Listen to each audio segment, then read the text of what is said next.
নমস্কার।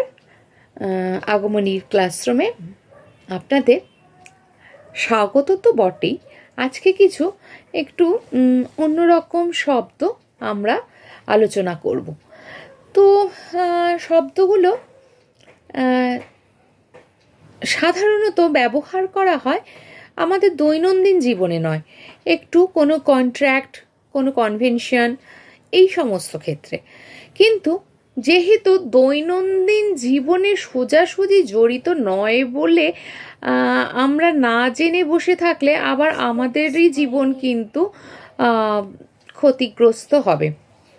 আপাতত মনে হবে পরোক্ষে হচ্ছে, কিন্তু একটা সময় পর প্রত্যক্ষভাবে ক্ষতিগ্রস্ত হবে। তো প্রথমে যেটা করলাম,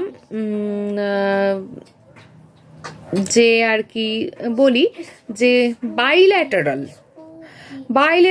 আপনি কনভেনশন বলতে পারেন, কন্ট্রাক্ট বলতে পারেন, এই সমস্ত ভাবেই বলতে পারেন। বাইল্যাটারাল মানে হচ্ছে দুটো দেশ বা দুজন পার্টির মধ্যে কন্ট্রাক্ট বা কনভেনশনের কোনো চুক্তি স্বাক্ষরিত করা।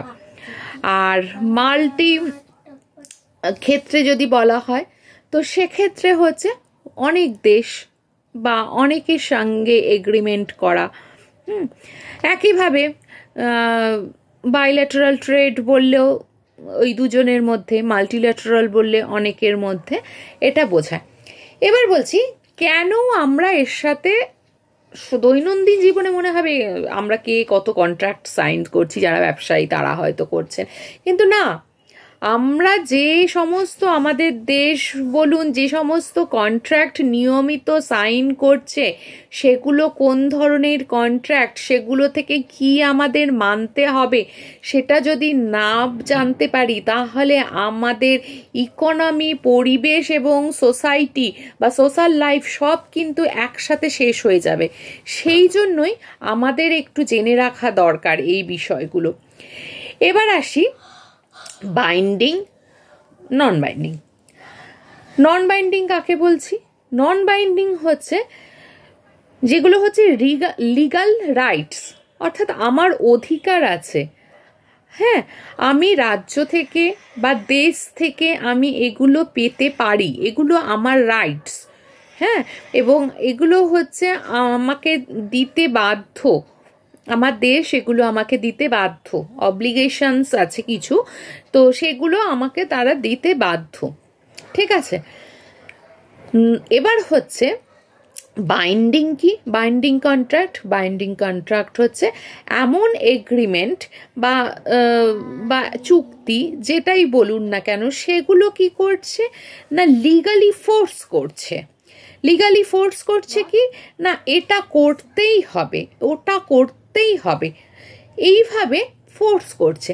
তাহলে কি হচ্ছে, এই যে এতক্ষণ ধরুন আমরা যেটা বলছিলাম যে আমাদের দেশ আমাদের দিতে বাধ্য বা আমাদের রাজ্য আমাদের দিতে বাধ্য, সেটা তো হলো। এবারে হচ্ছে এই বাইন্ডিং এর ক্ষেত্রে আমরা কি হচ্ছে, তাহলে এবার হচ্ছে ফোর্সড হচ্ছে। সেক্ষেত্রে কি হচ্ছে, সেক্ষেত্রে একতরফা আপনি যেমন বলতে পারেন যে আমরা রাজ্যের থেকে সমস্ত কিছু বা দেশের থেকে সমস্ত কিছু, এবার হচ্ছে আমরাও বাধ্য কিছু কাজ করতে। মানে ধরুন আপনার বাড়ি, আমরা সবচেয়ে মানে ভালো আপনাদের সঙ্গে মানে বোঝা যাবে বিষয়টা, যেমন ধরুন আপনার বাড়িটা আপনি পুছে পরিষ্কার করলেন, ঠিক আছে, মানে ধরুন আমাদের দেশ আমাদের এটা দিল, ওকে। এইবার আপনার বাড়ির বাকি সদস্যরা হয়তো মোছার সঙ্গে সঙ্গেই জুতো পরে ঘটঘট করে সারা বাড়িতে একেবারে কাদা কাদা করে দিল। তাহলে এবার কি আপনি আপনার বাড়িকে পরিষ্কার পরিচ্ছন্ন রাখতে পারবেন, সাজিয়ে গুছিয়ে রাখতে পারবেন? সম্ভব নয়। আপনি যতটা আপনার বাড়িকে সার্ভ করছেন বা যত্ন করছেন, দেখাশোনা করছেন, আপনার বাকি সদস্যদেরও, পরিবারের বাকি সদস্যেরও একই রকম কর্তব্য বর্তায় সেগুলোকে মেনটেন করার। ঠিক একই রকম আমরা যারা দেশের নাগরিক আছি, আমাদেরও দায়িত্ব হচ্ছে যেটা আমরা পাচ্ছি সেটাকে আমাদের রক্ষা করা। ঠিক আছে। তো সুতরাং কোনো সিস্টেমই কিন্তু একতরফা রান করে না। সেক্ষেত্রে এইটাও আসা দরকার একদিক থেকে, আর একদিক থেকেও আসা দরকার, সে তাহলেই কিন্তু যে কোনো একটা সিস্টেম রান করবে। তাই এই যে চুক্তিগুলোর কথা বললাম বা কন্ট্রাক্টগুলোর কথা বললাম, সেগুলো ধরুন আমাদের দেশ সাইন করে চলে এলো, হ্যাঁ, বিদেশের কোনো কনভেনশনে গেল, গিয়ে সই করে চলে এলো, আন্তর্জাতিক কনভেনশনে গিয়ে চলে এলো, এবার দেখা গেল ভারত সরকার আইন করে সেটা পাস করে দিল, এবার আমরা কেউ আর মানলাম না। তাহলে তো আমাদের প্রকৃতি, আমাদের ভবিষ্যৎ, মানে জলাঞ্জলি দেওয়া কেউ আটকাতে পারবে না।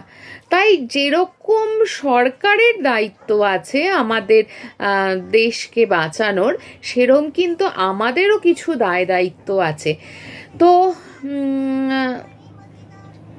পরিবেশের প্রতি দায়বদ্ধতা নিয়েই আমি বলবো যে আপনারা এবং যারা পরিবেশের বিষয়ে এখনো বিশেষ সচেতনতা যাদের মধ্যে আসেনি, আপনারাও দায়িত্ব নিয়ে তাদের সচেতন করুন।